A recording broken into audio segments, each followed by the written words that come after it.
Hello everyone, and let's make a video about EA, because we've got a lot to say about EA, and mostly this is the reaction to EA CEO, should we say, Andrew Wilson, who who was giving a speech at a tech summit.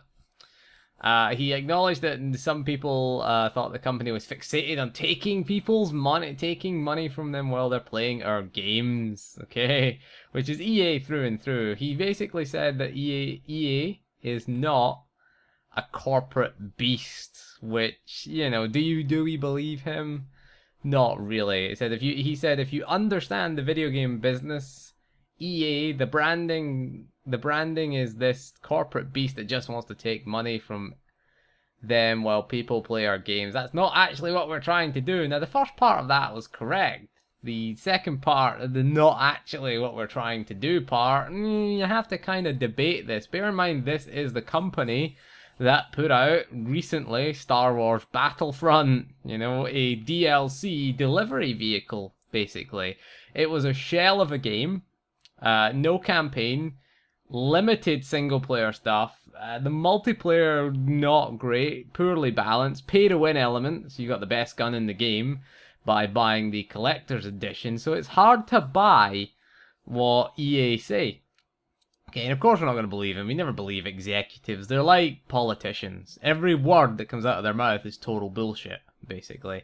But yeah, EA see themselves as not this corporate juggernaut that just wants to swallow up all of the consumers' money.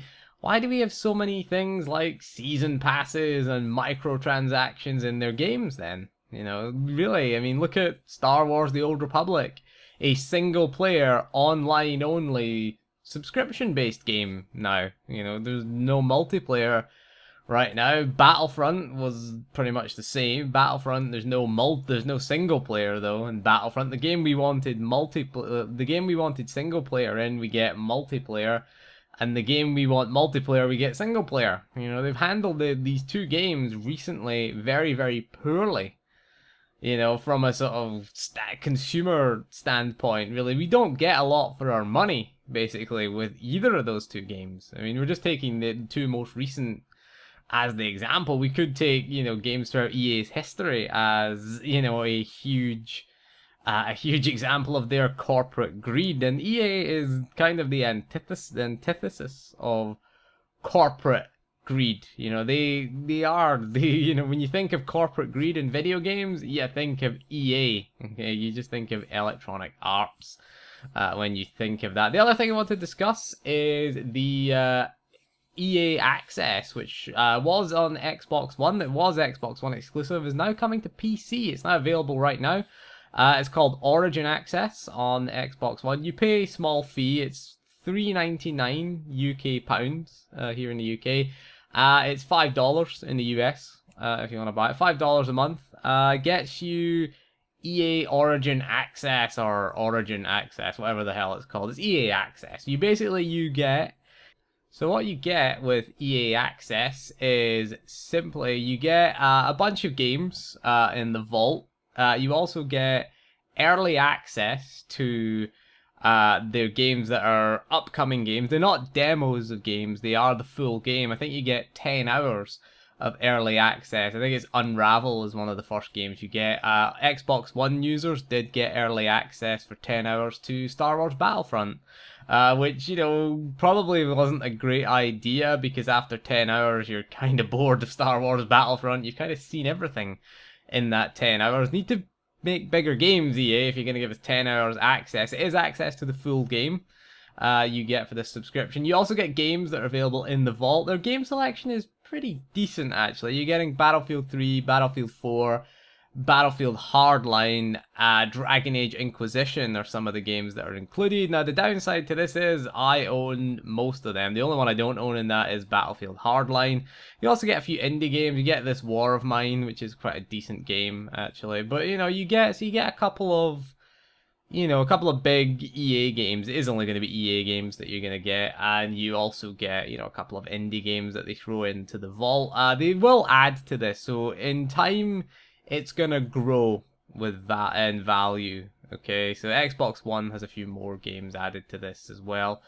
But yeah, on PC it will grow in value. It's like PlayStation Plus and Xbox Live, where, you know, the longer you're subscribed, the more games you get, so the better value that you get out of the subscription. Right now, I don't really see it as being worthwhile. You also get a 10% discount on purchases from the Origin store, but who buys anything from the Origin store?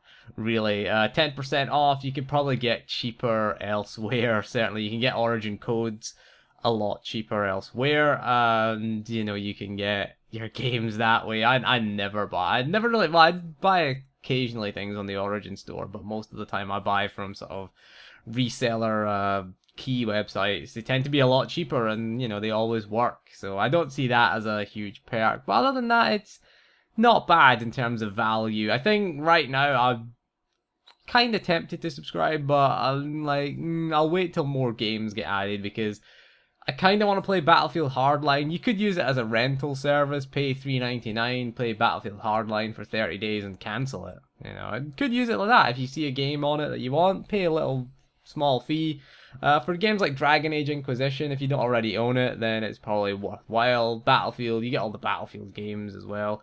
Battlefield 3, 4, and Hardline. I've never played Hardline. I played it in beta and never thought it was that good, to be honest with you. But, you know, maybe I'll give it a go in this. But anyway, that is all for this video. What do we think of EA? Are they just a corporate beast that swallows your money? Or do they actually want to make good games? I have to say, I am with the former statement on that. I don't think they've made a good game for a while now, EA, to be honest with you. We'll see what happens in the future. Hopefully Mass Effect Andromeda doesn't have microtransactions. That's supposed to be coming out this year. I haven't really seen much of that yet. But anyway, that is all for this video. Thank you for joining me, and we'll see you again soon, and goodbye.